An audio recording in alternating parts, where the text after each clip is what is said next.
গভীর রজনীতে জিবরিল আমিন হাজির হয়ে গেলেন, ডাক দিয়ে বলছেন, ইয়া রাসূলুল্লাহ, ইয়া হাবিবাল্লাহ, পয়গম্বরে আরবি, আপনি ঘুম থেকে উঠে যান।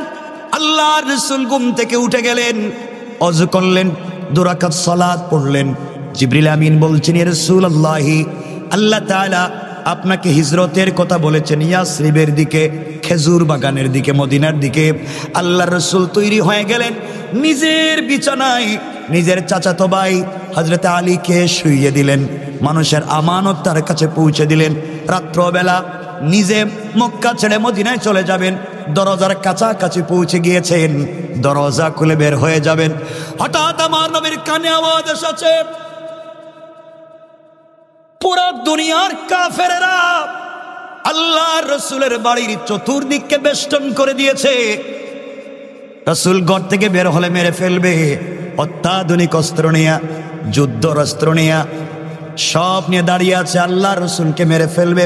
আল্লাহ বললেন, বন্ধুরে তুমি ঘর থেকে বের হয়ে চলে আসো। আল্লাহর রাসূল বলছেন, আল্লাহ তাআলা আপনি আমাকে বললেন হিজরত করে মক্কা থেকে মদিনায় চলে যাওয়ার জন্যে, বাড়ির চতুর্দিকে কাফেরেরা দাঁড়িয়ে আছে, বের হয়ে গেলে তো আমাকে মেরে ফেলবে। আল্লাহ বলছেন, বন্ধু আমার, তুমি শুধুমাত্র চলার প্রতি আমাকে যথেষ্ট মনে করে আমার কোরআন থেকে তেলাওয়াত করে ঘর থেকে বের হয়ে যাওয়ার দায়িত্ব তোমার। আর পুরা কাফেরদের সামনে তোমাকে হেফাজতের জিম্মাদার স্বয়ং আমি আল্লাহ। আল্লাহর রাসূল দরজায় পৌঁছে গেলেন, দরজায় হাত দিয়েছেন, দরওয়াজা খুলবেন। এমন সময় আল্লাহকে ডাক দিয়ে বলছেন, আল্লাহ আমি জানি আপনি আমাকে বাঁচাবেন, এতে কোনো সন্দেহ নাই, আপনি আমাকে হেফাজত করবেন, এতে সন্দেহ নাই। ওয়ালাকিন লিয়াতমাইন্না কলবি, কিন্তু অন্তরে প্রশান্তি পাই না। আল্লাহ তুমি যদি আত্মরক্ষা করবার জন্য কিছু আমাকে দিতা, তাহলে আমার পরবর্তী উম্মতেরা শিক্ষা নিতে পারত, বিপদের সম্মুখীন হলে আত্মরক্ষা করা যায়। কিন্তু যারা অস্ত্র নিয়ে সন্ত্রাসী করে তাদেরকে কেউ সন্ত্রাসী বলে না।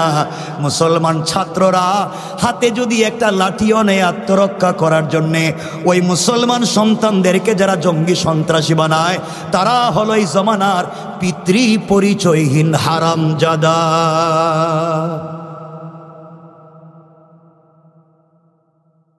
আমার মুসলমান বন্ধুগণ, কথাগুলা দিল দিয়ে শোনেন। আল্লাহ বলছেন, বন্ধুরে কথা দিয়েছি তোমাকে হেফাজত করব গোটা দুনিয়ার সামনে, এরপরে তুমি আমাকে বলছো আত্মরক্ষার ব্যবস্থা করে দিতে। বন্ধু, হাতের মধ্যে কিছু কঙ্কর নিতে পারো, হাতের মধ্যে কিছু বালি নিতে পারো, হাতের মধ্যে কিছু পাথর নিতে পারো, আমাকে যথেষ্ট মনে করে কোরআন থেকে এখানে একটা ফু দিয়া সামনের দিকে নিক্ষেপ করতে পারো, কেউ তোমাকে দেখবে না। আল্লাহ রাসূল মুস্কি হেসে বলছেন, আল্লাহ তাআলা আমাকে আপনি বললেন ওদের হাতে অত্যাধুনিক অস্ত্র, ওরা ট্যাঙ্ক নিয়ে নেমে যায়, আমাদের ছাত্ররা রাস্তায় নামছে খালি হাতে, ওরা ইচ্ছা মতো পাখির মতো গুলি করেছে। মনে রাখবেন এই দিন তো শেষ হয়ে গেল, দুনিয়ায়ও আজকে কিয়ামতের আগ পর্যন্ত জবাবদিহি করতে হবে আল্লাহর আদালতে। আল্লাহর সামনে তোমাদেরকে আসামি বানাই আমরা বিচার দিলাম, কোন ঠিক কিনা? আমার বন্ধুগণ, এক পর্যায়ে আল্লাহ ডাক দিয়ে বলছেন, বন্ধুরে কঙ্কর গুলার দায়িত্ব তোমার, নিক্ষেপ করার হেফাজতের জিম্মাদার আমি।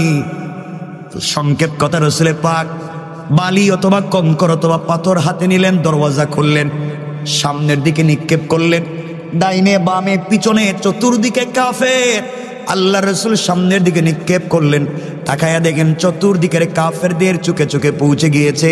কেউ আল্লাহ রাসূলকে দেখতে পারল না, চোখ রগড়াতে লাগলো, চোখ মুছতে লাগলো। আল্লাহ রাসূল মদিনায় পৌঁছে গেলেন, কেউ তাকে মারতে পারল না। একদিন সুযোগ বুঝে আল্লাহ বলছেন, বন্ধুরে ওই দিন তুমি কেমনে মক্কা থেকে মদিনায় গিয়েছো, গোটা দুনিয়ার কাফেরেরা তোমার ঘরকে বেষ্টন করেছিল তোমাকে মেরে ফেলবার জন্যে, কিন্তু সবার চোখের সামনে চলে গেলাম, কেউ তোমাকে দেখলো না।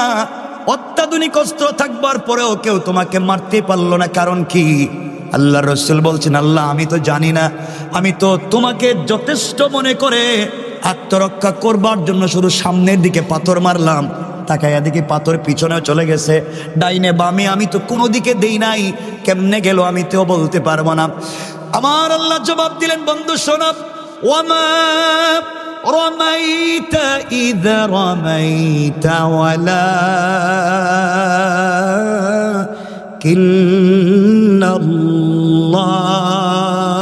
ওয়ালাকিন্নাল্লাহ রমা। আল্লাহ বলছেন, বন্ধুরে তুমি যখন আমার উপরে ভরসা করে সামনের দিকে পাথরগুলো নিক্ষেপ করেছিলা, ওটা তোমার হাত থাকে নাই, ওটা আমি আল্লাহর কুদরতের হাত হয়ে গিয়েছে। আর আমার হাত দিয়া সকল কাফেরদের চোখে চোখে পৌঁছে দিয়েছি। আল্লাহু আকবার। আল্লাহ পাক বলছেন, তোমরা আমার উপরে ভরসা করো। আমরা ভরসা করব কার উপরে? একথা যদি বিশ্বাস থাকে যুবকেরা, খুব বেশি কথা বলছি না, একথার যদি বিশ্বাস থাকে তাহলে তোমাদেরকে বলছি, যারা এই দেশকে আবার অস্থিতিশীল করতে চায়, যারা বাংলাদেশের মানুষকে ভারতে চিকিৎসা দিতে বলছে, আমরা দিতে পারবো না, আমরা চিকিৎসা দিতে পারবো না, আমরা তাদেরকে আমাদের দেশে আসতে দিব না, বাংলাদেশের কনসুলেটকে জ্বালিয়ে দিবে, আঘাত করবে। আমরা মনে করছি মুসলমানেরা, শোনো, আমরা গরুর প্রস্রাব খাই না, আমরা দুধ পান করে বড় হয়েছি, আমরা সমৃদ্ধশালী জাতি। আমাদের বিরুদ্ধে যদি কেউ দাঁড়িয়ে যায়, তাদের অস্তিত্ব এই সমাজে থাকবে না, থাকবে না, থাকবে না। ঠিক কিনা বলে?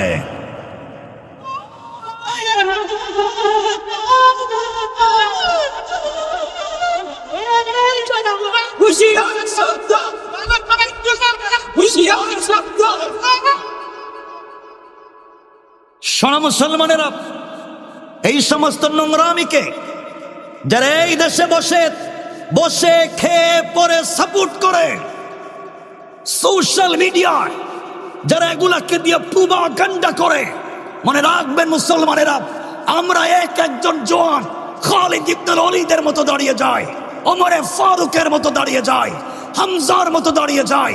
আমরা কলিজা দিব, আমাদের মাতৃভূমি দিব না। মনে রাখবেন, আমরাই পারবো ইনশাআল্লাহ। শুধু শোনেন আমার বন্ধুগণ, যে কথা বলতে চাই, মুসলমানরা আল্লাহর কাছে বলেছে, আল্লাহ তোমার কাছেই সাহায্য চাইলাম, তোমার কাছে বলছি আমাদেরকে একজন নেতা দেও, তোমার কাছে বলছি আমাদেরকে সাহায্য দেও। এর পরের আয়াতে, অর্থাৎ পরের পৃষ্ঠার প্রথম আয়াতে আল্লাহ জবাব দিলেন। আমার আল্লাহ বললেন, আল্লাযীনা আমানু ইউকাতিলুনা ফি সাবিলিল্লাহ। আল্লাহ রাব্বুল ইজ্জত ওয়াল জালাল বলছেন, মুসলমানেরা তোমাদের চিন্তার কোনো কারণ নাই। আল্লাযীনা আমানু, যারা ঈমান এনেছে, যারা নিজেদেরকে মুমিন দাবি করে, ভদ্র ভালো মানুষ দাবি করে, তারা তোমাদের পক্ষে প্রতিবাদ করবে, তোমাদের পক্ষে প্রতিবাদ করবে, সহযোগিতা করবে, সাপোর্ট দিবে। আর যদি দেখো মুমিন দাবি করার পরেও, দাড়ি জুব্বা পাঞ্জাবি পাগড়ি থাকার পরেও মাজলুমের পক্ষে দাঁড়ায় না, আল্লাহ বলছেন কারা? ওয়াল্লাযীনা কাফারু ইউকাতিলুনা ফি সাবিলিত তাগুত। আল্লাহ রাব্বুল ইজ্জত ওয়াল জালাল বললেন, এত কিছুর পরেও যারা মাজলুমের পক্ষে দাঁড়ায় না, নামাজ ঠিক আছে, দাড়ি ঠিক আছে, জুব্বা ঠিক আছে, পাঞ্জাবি ঠিক আছে, তসবিহ ঠিক আছে, এত কিছুর পরেও যদি দেখো মাজলুমের পক্ষে দাঁড়ায় না, আল্লাহ বলছেন ওরা কারা? তোমরা শুনে রাখো, ওরাই হলো এই জামানার আব্দুল্লাহ ইবনে উবাই ইবনে সালুল। কোন ঠিক কিনা? মুসলমানরা আল্লাহর কাছে বলছে, আল্লাহ তাইলে আমরা এখন কি করব বলেন, কেমনে যুদ্ধ করব? আল্লাহ বললেন, শোনো, ফাকাতিলু আউলিয়া শাইতান। আল্লাহ বলেন, মুসলমানেরা যুদ্ধ করো ওটা লাগবে না, ওটা বন্ধ করে দেবো। হ্যাঁ সাউন্ড ওদিকে চলে যাবে, ওটা লাগবে না, শুধু একটু চা খাওয়াইতে পারলে ওটা দিলে সাউন্ডের দিকে চলে যাবে। কষ্ট হচ্ছে আপনাদের? একটু হাত তুলে দেখান কার কার কষ্ট হয়। কষ্ট হয়, একটু সামনে ডাকা যায়, লোকজন পিছনে দাঁড়া, সামনে এত মানুষের কষ্ট হয় না না না, অসুবিধা হচ্ছে তে হাত যে উঠাইলেন, এটা ভালোবাসায় উঠে যায় মাঝে মাঝে। এই জন্যে আমি জানি আপনাদের কষ্ট হচ্ছে বসবার, গরম তো অনেক, এরপরেও আপনাদের যদি একটু সুযোগ থাকে, আমি বলছি না, আমি সবিনয় সম্মানপূর্বক শুধু নিবেদন করছি, যদি সুযোগ থাকে সামনে আসবার, যদি সুযোগ থাকে একটু কি কাছে আসা যায়? যুবকেরা পুরা জিন্দগি শুনছ, কাছে আসো, পাশে থাকো। কাছে আসার গল্প তো অনেক শুনলাম, শোনো নাই? কাছে আসছো, পাশে থাকছো, কত কিছুই ঘটনা ঘটে গেল।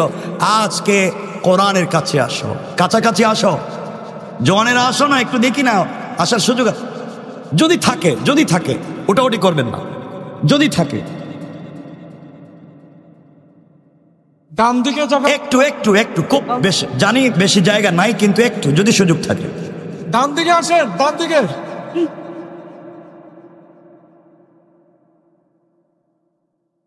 একটু কথা বলা যাবে না, কিন্তু কথা বলা যাবে না, কথা বললে তো সৌন্দর্য নষ্ট হয়ে যাবে। বাবা এটা তো এই যে এটা নাড়াচ্ছি কেন, এটা একটু উঠে দাও তো ভাই, কথা বলা যাবে না, 1 মিনিট সময় দিয়েছি, শুধু সুযোগ থাকলে সামনে আসে। আমরা বেশি কথা শুনবো না ইনশাআল্লাহ, কম সময় রেখে দেবো। ভাই ওটা তো নাড়াইয়ে নিচে নামাই বলে এটাকে উঠে দাও। করে রাখা ব্যবস্থা আছে। এই যে না, এই যে মোরব্বি একটু একটু একটু একটু একটু একটু করো।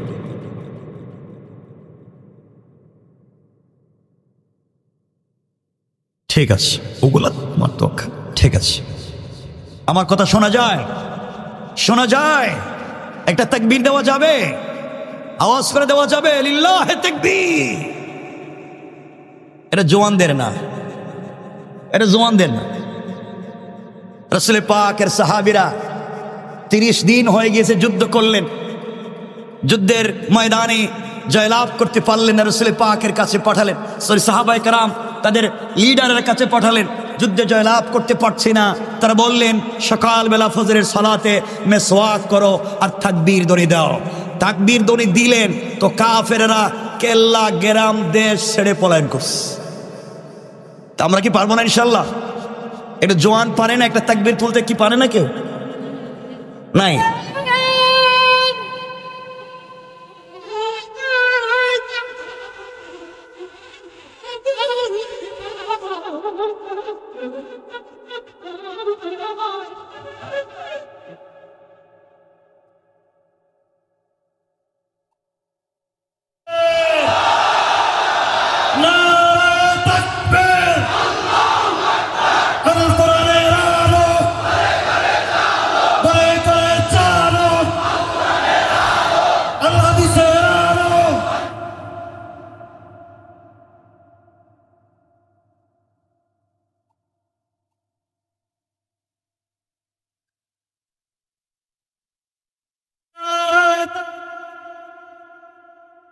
কোরআনের আলো করে করে চালো, আল হাদিসের আলো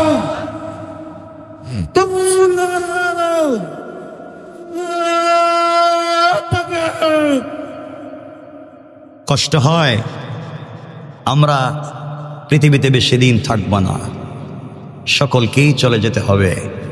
রবের কাছাকাছি আমাদেরকে দাঁড়াতে হবে।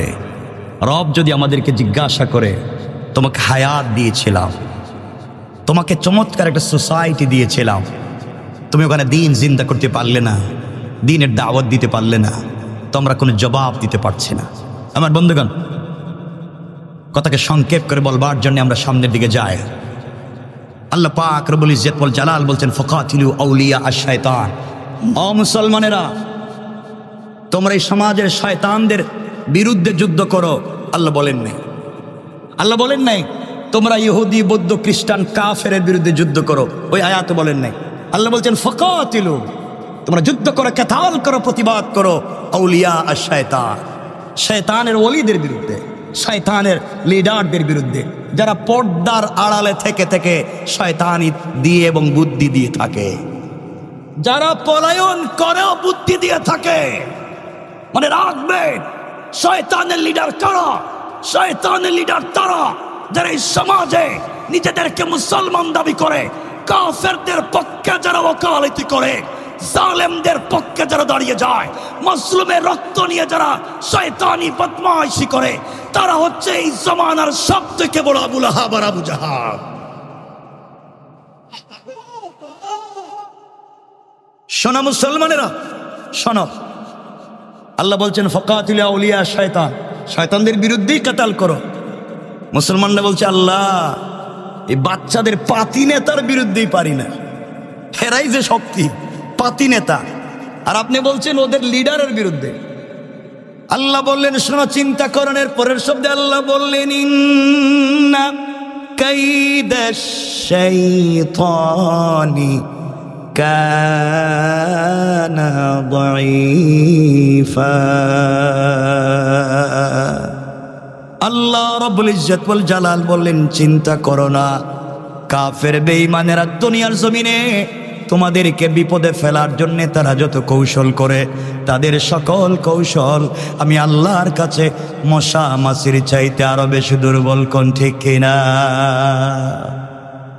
তারা কৌশল করেছিল এই জমিন থেকে, এই ভূখণ্ড থেকে আল্লাহ দ্বীনকে মুছে দিবে, ইসলামী আন্দোলনের জাগরণকে স্থিমিত করে দেবে, বসিয়ে দেবে।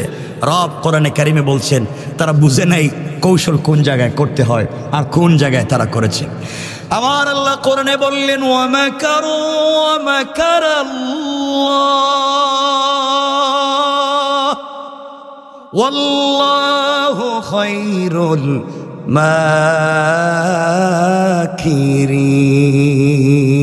মাকিরিন। আল্লাহ বলছে তারা কিসের কৌশল করছে তারা জানে না। আমার মহান রবের কৌশল তাদের চাইতে আরো হাজার হাজার গুণ বড় কুশলী হচ্ছেন কে? আর জোরে বলেন কে? আল্লাহ।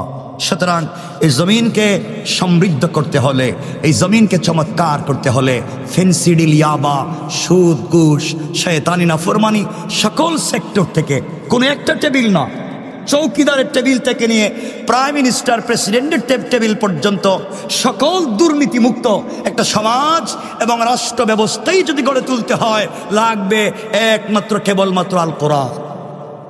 কে লাগবে? আল কোরআন যদি এই সমাজে প্রতিষ্ঠিত হয়ে যায়, শুধু মানুষ নয়, সকল সৃষ্টি জীব তার অধিকার ফিরে পাবে। কথা বলছেন না কেন? এই জন্য আমরা ফিতনা করব না। মনে রাখবেন, আমার কথা রাগ করতেছেন? শুধুমাত্র নামাজ পড়লাম, শুধুমাত্র কালিমা পড়লাম, এই পরিচয় দিয়ে আপনি আমি জান্নাতে যেতে পারবো না। কালিমা পড়লাম, এই পরিচয় দিয়ে জান্নাতে যেতে পারবো না। কতগুলো বুঝবেন। যারা ইউনিভার্সিটিতে পড়ছেন অথবা যারা ইউনিভার্সিটিতে পড়েছেন, আপনারা জানেন ইসলামিক স্টাডিজ একটা বিভাগ আছে না? ওখানে মুসলমান সন্তানদের পাশাপাশি, মুসলমান ছেলে মেয়েদের পাশাপাশি অনেক হিন্দু, বৌদ্ধ, ইহুদি, খ্রিস্টান, ভিন্ন ধর্মের মানুষও পড়ালেখা করে। কথা বলেন না কেন?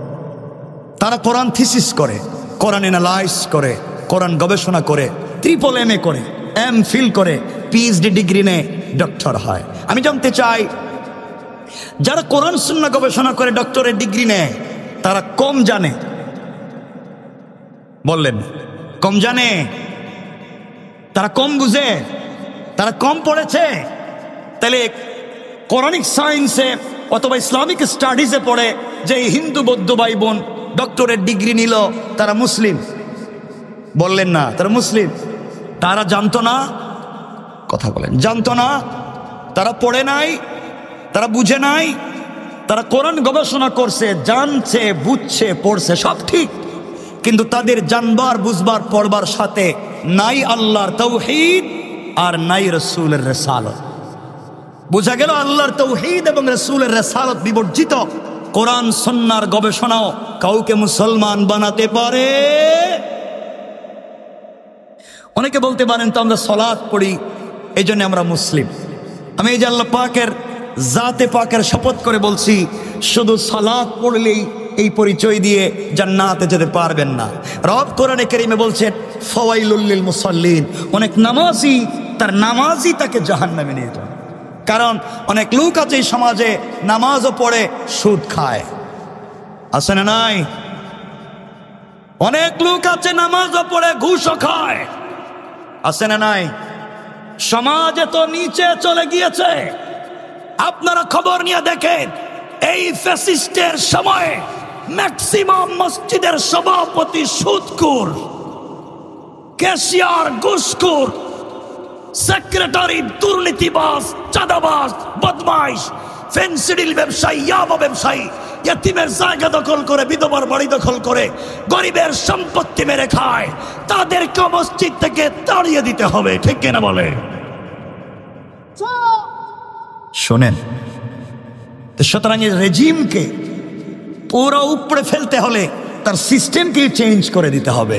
কথা কি বুঝতে পেরেছেন? আপনারা তো শয়তান চিনলেন না।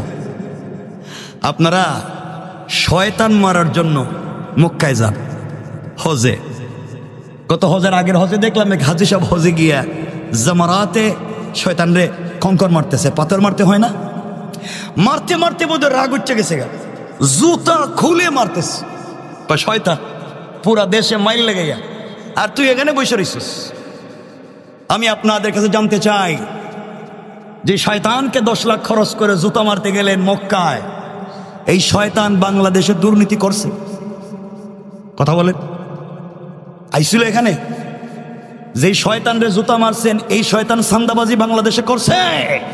কারো মেরে নিয়ে পার্কে গেছে, বিচার করতে কারো কাছে টাকা খাইছে, হুজুরদের উপরে মামলা দিছে?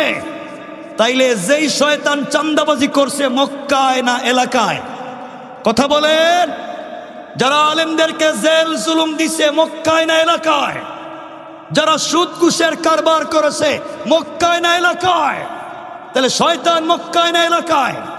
সুতরাং জুতা যদি মারতেই হয়, পাথর যদি মারতেই হয়, মক্কায় নয়, এলাকার শয়তান বদমাইশদেরকে আগে মারা দরকার। রেজিম এখানে, পাথর মারে মক্কায়। কষ্ট পাইলেন? তা আমার বন্ধুগণ, এই চমৎকার সমাজকে বিনির্মাণ করতে হলে, এই নোংরামির থেকে সমাজকে বাঁচিয়ে নিয়ে আসতে হলে আমাদেরকে লাগবে কোরআন নামক সংবিধান সকল সেক্টরে, সকল জায়গায়। তাহলেই সমাজে শান্তি ফিরে আসবে। শান্তি দিবেন কে? ওই কেমনে আমি সংক্ষেপে বলে দিই। আমার মুসলমান বন্ধুগণ, গভীর মনোযোগ। রাসূল পাক সাল্লাল্লাহু আলাইহি ওয়াসাল্লাম ইন্তেকাল করলেন।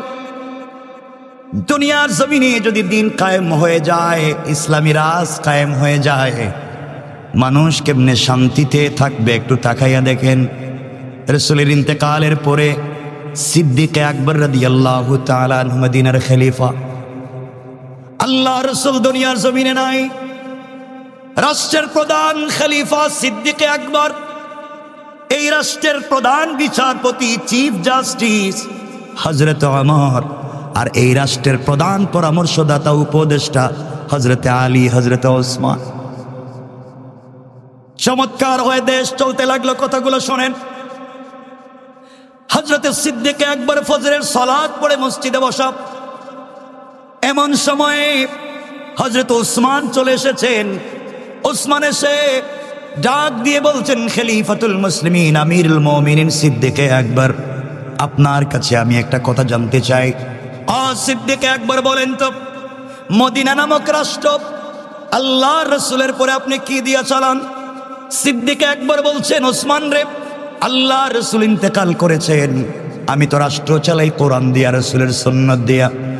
ওসমান ডাক দিয়ে বলছেন, আবু বকর, কথা যদি সত্য হয় আমি জানতে চাই, যেই রাষ্ট্রে কোরআন দিয়া চলে, যেই রাষ্ট্রের পূর্ণাঙ্গ সংবিধান আল কোরআন, ওই রাষ্ট্রে যদি একজন নাগরিক না খেয়ে মারা যায়, আল্লাহর আদালতে কি আপনাকে জবাবদিহি করতে হবে? আবু বকর দাঁড়িয়ে গেলেন, চোখের পানি ছেড়ে দিলেন, আর ডাক দিয়া বলছেন, ওসমান, যেই রাষ্ট্র কোরআন দিয়া চলে, এই রাষ্ট্রের একজন নাগরিক যদি না খেয়ে মারা যায় তার কথা তো অনেক পরে। এই রাষ্ট্রের একটা বিড়াল যদি না খেয়ে মারা যায়, একটা কুকুরও যদি বিনা চিকিৎসায় মারা যায়, আল্লাহর আদালতে খলিফাকে জবাবদিহি করা লাগবে। আল্লাহু আকবার। ওসমান ডাক দিয়ে বলছেন, কথা যদি সত্য হয়, তারিখে ইবনে জারির তাবারিতে লিখে ওসমান বললেন, সিদ্দিকে আকবর কথা যদি সত্য হয়, আমি আপনার কাছে জানতে চাই, এই মাত্র আসলাম, আপনার রাষ্ট্রের একজন নারী 3 দিন হয়ে গিয়েছে, আজকে 4র্থ দিন, সকাল শুরু হয়ে গেল, ওই মহিলার ঘরে কোনো খাবার নাই। আপনি খলিফা, আপনার রাষ্ট্রের একজন নাগরিকের খবর নিতে পারলেন না, আপনার কোনো সংস্থা খবর নিতে পারল না, ব্যাপার কি? সিদ্দিকে আকবর চোখের পানি ছেড়ে দিলেন, ডাক দিয়ে বলছেন, ওসমান রে, ও আমার ভাই, আমি নতুন খলিফা, সবার খবর ঠিক মতো নিতে পারি নাই, এই জন্যে হয়তো সমস্যা হয়েছে। তুমি যেহেতু বলে দিয়েছ, আজ থেকে 3 বেলা এই মহিলার বাড়িতে খাবারের ব্যবস্থা করে দিলাম, রাষ্ট্রীয় কোষাগার থেকে, বাইতুল মাল থেকে। ওসমান ডাক দিয়ে বলছেন, আবু বকর, তাই সত্য, আপনি খাবার পৌঁছে দিবেন, কিন্তু আমি জানতে চাই, এই মহিলা একেবারেই বৃদ্ধা, এই মহিলা বিধবা, এই মহিলার স্বামী নাই, এই মহিলার কোনো সন্তান নাই, মহিলা চোখে দেখে না, এমন একজন মহিলার বাড়ি খাবার পৌঁছে দিলে কে খাইয়ে দিবে, কে রান্না করে দিবে, কে তার ঘর মুছে দিবে, কে ওই মহিলার সেবা করবে? আপনার কাছে আমি জানতে চাই। হযরতে আবু বকর বলছেন, ওসমান রে, এই মুহূর্তে আমার কাছে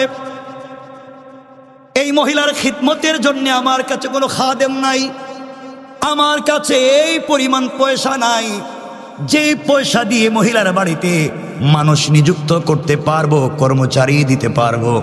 পুরা মসজিদ পিন পতন নীরবতা, কেউ কথা বলে না। ওসমান আবু বকর বললেন, শোনো, আমার দেশে একজন মহিলা, একজন নাগরিক না খেয়ে মারা যাবে, তার বাড়িতে কর্মচারী দেওয়ার মতো কেউ নাই। এমন সময় মধ্যখান থেকে একজন লোক হাত উঠাইয়া দিলেন। সিদ্দিকে আকবর বলছেন, কে? আপনি দাঁড়াইয়া যান। উনি দাঁড়িয়ে গেলেন। সিদ্দিকে আকবর তাকাইয়া দেখে তার রাষ্ট্রের প্রধান বিচারপতি হযরত ওমর। আল্লাহু আকবার বলেন।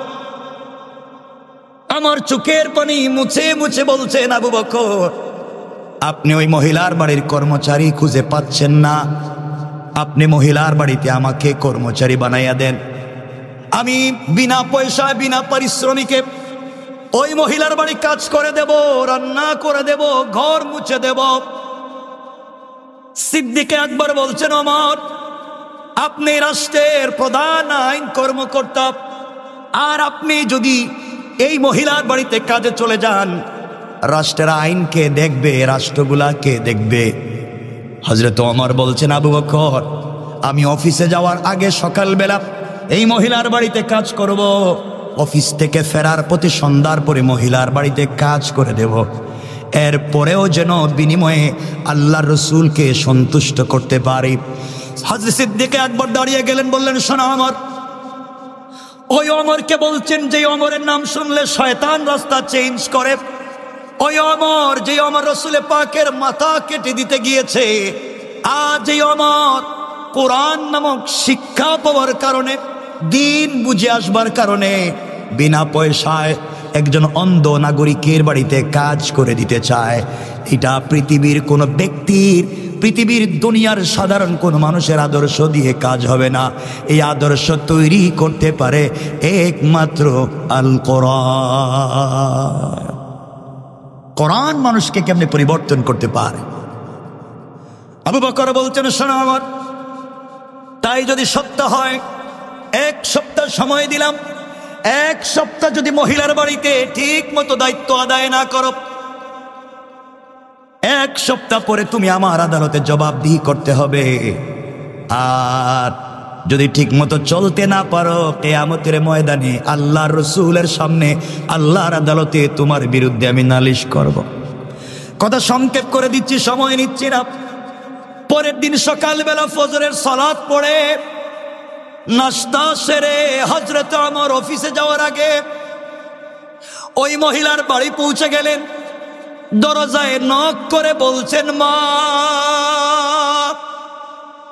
আমি আপনার বাড়ির নির্ধারিত খাদেম, রাষ্ট্রের পক্ষ থেকে আমাকে চাকরি দিয়েছে। বলেন আপনার কি করে দেওয়া লাগবে? রান্না করে দেওয়া লাগবে কিনা, ঘর মুছে দেওয়া লাগবে কিনা জানতে চাই। ঘরের ভিতর থেকে ক্ষীণকায় আওয়াজে একজন মহিলা ডাক দিয়ে বলছেন, যুবককে তোমাকে চিনতে পারলাম না। যুবক রে, তুমি আসার প্রায় 3 ঘন্টা আগে আরেকজন যুবক এসে আমার ঘরের সবগুলা কাজ করে দিয়ে চলে গিয়েছে। আমার চিন্তায় পড়ে গেলেন, দায়িত্ব আমার, রাষ্ট্রের পক্ষ থেকে কর্তব্য আমার, কে করে দিয়ে আমাকে বিপদে ফেলে দে। অফিসে সারাদিন ভাল লাগে নাই, সিদ্ধান্ত নিলেন আগামীকালকে ফজরের সালাত পড়ে নাস্তা না করে পৌঁছে যাব মহিলার বাড়িতে। পৌঁছে গেলেন, সংক্ষেপ করে বলি, পরের দিন ফজরের সালাম ফিরাইয়া দৌড়াইয়া মহিলার বাড়িতে পৌঁছে গেলেন। ডাক দিয়া বলছেন, আম্মা জান, আমি আপনার বাড়ির নির্ধারিত খাদেম, আপনি বলেন না কি করে দেওয়া লাগবে মা, রান্না করে দেওয়া লাগবে কি করে দিতে চাই। মহিলার জবাব দিচ্ছেন, বাবারে, আজও তুমি আসতে দেরি করে ফেলেছ। তুমি আসার 2 ঘন্টা আগে আরেকজন যুবক এসে আমার ঘর মুছে দিয়া আমাকে গোসল করাইয়া রান্না করে নিজের হাতে আমাকে খাইয়ে দিয়ে চলে গিয়েছে। আমার আর নিজেকে সামলিয়ে রাখতে পারলেন না, ব্যাপার কি? আমি এত বড় পরীক্ষায় পড়েছি, কে ওই কাজ করে আমাকে বিপদে ফেলে দেয়? পরের দিন সিদ্ধান্ত নিলেন, ফজরের সালাতের আগে, তাহাজ্জুদের সালাতের পরে ওই মহিলার বাড়ি পৌঁছে যাবেন। যেই কথা সেই কাজ। পরের দিন, 3য় দিন, ওই মহিলার বাড়িতে হযরত ওমর পৌঁছে গেলেন ফজরের সালাতের আগে। ডাক দিয়ে বলছেন, মা, আপনার বাড়িতে কি করে দেওয়া লাগবে বলেন, আমি এসেছি, রান্না করে দেওয়া লাগলে বলেন মা। ঘরের ভিতর থেকে মহিলা জবাব দিচ্ছেন, যুবক রে, আজও আসতে দেরি করে ফেলেছ। তুমি আসার প্রায় 1 ঘন্টা আগে আরেকজন যুবক এসে নিজের হাতে আমাকে খাইয়ে দিয়া আমার হাত উপর দিকে উঠাইয়া চোখে দেখি না বিড়বিড় করে কি যেন দোয়া করলো। আমার হাত তার মাথায় বুলাইয়া ডাক দিয়ে বলেছে, মা, আমার জন্য দোয়া করবেন, কিয়ামতের দিনে আল্লাহর আদালতে আমাকে আসামি বানাইয়েন না। এইভাবে কান্নাকাটি করে কি যেন একটা যুবক চলে গেল, আমি বুঝতে পারলাম না। ওমরের মাথা গরম, ঠান্ডা আর হয় না। অফিসে গেলেন, কাজ করতে ভাল লাগে না। পরের দিন সিদ্ধান্ত নিলেন, আজকে তাহাজ্জুদের সালাতের আগে যাব। তাহাজ্জুদের সালাতের আগে নাঙ্গা তরবারি হাতে নিয়েছে, কুশমুক্ত তরবারি, যুদ্ধের পোশাক পরেছেন, আর সিদ্ধান্ত নিয়েছেন, আজ আর কোনো কথা শুনতে পারি না, যারেই পাবো তার শরীর থেকে মাথা আলাদা করে দিব। আমাকে বিপদে ফেলে দিয়েছে, এত বড় বিপদগ্রস্ত কি আমাকে করা যায়? কেমনে এই কাজ করলো কে? সংক্ষেপ কথা, হযরত ওমর তাহাজ্জুদের সালাতের আগে পৌঁছে গেলেন। ওই মহিলার বাড়ির দরজার সামনে গিয়ে দেখে মহিলার ঘরের ভিতরে মিটমিট করে আলো জ্বলে, আর গুনগুন করে একটা জোয়ানের কথা শোনা যায়। হযরত ওমর বললেন, এবার তুমি আমার হাতে ধরা পড়ে গিয়েছো, আর বাঁচবা না। এই বলে তরবারি হাতে নিয়ে অন্ধকারে দাঁড়িয়ে আছে, দেখলেই মেরে ফেলবে। কিছুক্ষণ পরে ওই ঘরের ভিতর থেকে জোয়ানেরা শোনো, কোরআন যদি জমিনে জিন্দা হয়ে যায়, কোরআনের বিধান যদি প্রত্যেকটা সেক্টরে কায়েম হয়ে যায়, দুর্নীতির বিরুদ্ধে আন্দোলন করা লাগবে না, এমনি মানুষগুলার পরিবর্তন হয়ে যাবে তাদের চরিত্রের, কারণ কোরআন বলেছে চরিত্রের পরিবর্তন করে দেবে। আমার বন্ধুগণ, আমার দাঁড়িয়ে আছেন, এমন সময় দেখে একজন যুবক ঘর থেকে বের হইয়া মিটমিট পা দিয়া চলে যায়। আমার চিৎকার করে বলছে, যুবক দাঁড়িয়ে যাও। আমি আমার বলছি, দাঁড়িয়ে যাও। এক পাও সামনে নিবা না, এক পা যদি সামনের দিকে আগাও আমি ওমর তোমার শরীর থেকে মাথাটাকে আলাদা করে দেব। হযরতে ওমর এই কথা বলবার পরে আগন্তুক উপর দিকে দুটা হাত উঠাইয়া মাথাটা নিচের দিকে করে সারেন্ডার হয়ে গিয়েছে, কোনো কথা বাড়ায় না। হযরতে ওমর আস্তে আস্তে করে আগন্তুকের কাছে পৌঁছে গিয়েছেন। আগন্তুকের কাছে গিয়া আর দিকে তাকাইয়া ওমর নিজেকে আর সামলিয়ে রাখতে পারলেন না, আর সহ্য করতে পারলেন না, হাতের তরবারি ফেলে দিলেন। আর এই যুবকটাকে জড়িয়ে ধরে আসমানের দিকে তাকাইয়া ডাক দিয়া বলেছে, আল্লাহ,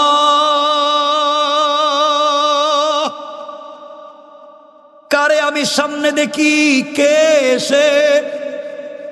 ওমর তাকাইয়া দেখে যে লোকটা সামনে দাঁড়াইয়া চোখের পানি ছেড়ে দিয়া হাত উপর দিকে ওঠাইয়া সারেন্ডার হয়ে দাঁড়িয়ে আছে, সে আর কেউ না, তিনি হলেন মদিনার রাষ্ট্রের খলিফা হযরতে আবু বকর। আল্লাহু আকবার।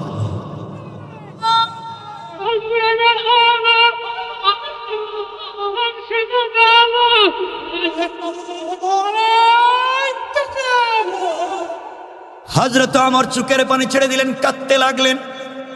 ভাই আবু বকর, আপনি এখানে কেন? কেন এই মহিলার ঘর থেকে আপনি বের হয়েছেন জানতে চাই।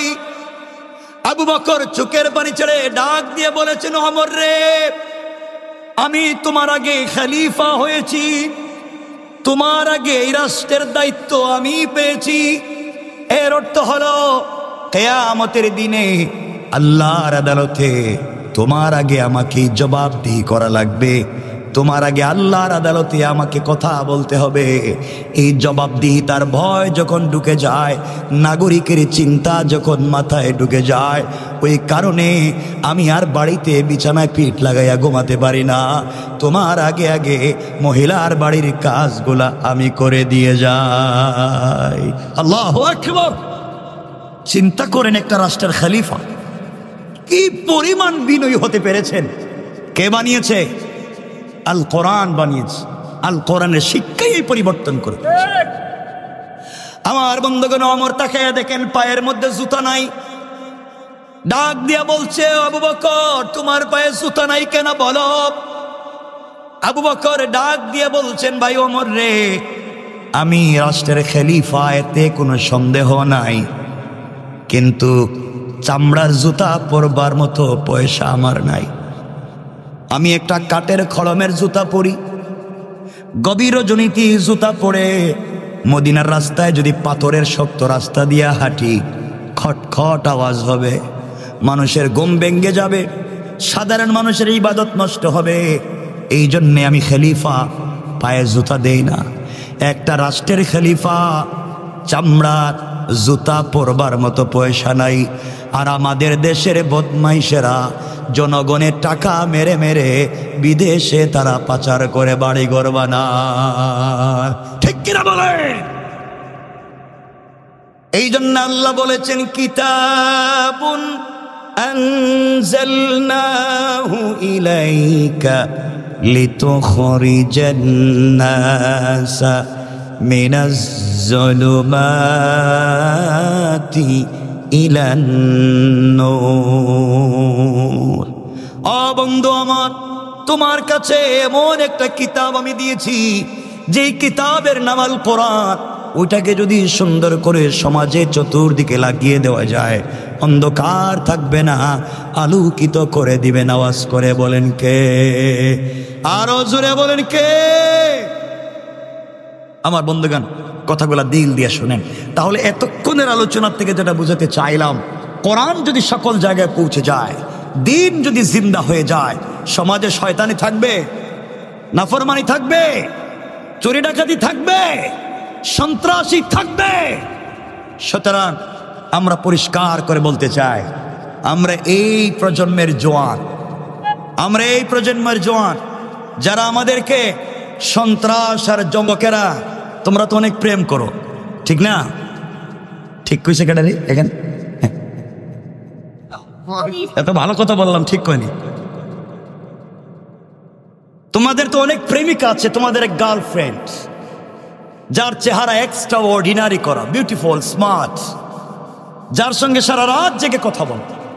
জোয়ান, তুই জানিস না যেই মেয়ের সঙ্গে রাত দিন কথা বলো, যেই মেয়ের সঙ্গে সম্পর্ক করতে গিয়ে মা বাপের মুখে চুনকালি দিয়েছ, পড়ালেখায় লাল বাতি জ্বালিয়েছ, ফেন্সিডিল ইয়াবা ধরেছ, বিদেশে কাজ করে পুরা পয়সা ওই মেয়ের পিছনে খরচ করেছ, ঢাকা শহরে কাজ করে পুরা পয়সা ওই মেয়ের পিছনে খরচ করে দিন শেষে তাকে পেতে চাও। জোয়ান, তুই জানিস না ওই মেয়ে যদি আগামীকালকে তোমার চাইতে স্মার্ট, তোমার চাইতে টাকাওয়ালা আরেকটা যুবককে পেয়ে যায়, হয়তো তোমাকে ভুলে যেতে 1 মিনিটও লাগবে না। সব ভুয়া। এই রাস্তা তোমাকে ছেড়ে দিতে হবে, এই রাস্তা বাদ দিতে হবে। আমার বন্ধুগণ, আমার দিকে তাকান। ভাই চলে এসেছে, আমি 1 মিনিট আর কথা লম্বা করব না। ভাই আসতেছে, একটা তাকবীর দেন তো, একটু আওয়াজ করে লিল্লাহে তাকবীর। বসেন, আপনারা বসেন।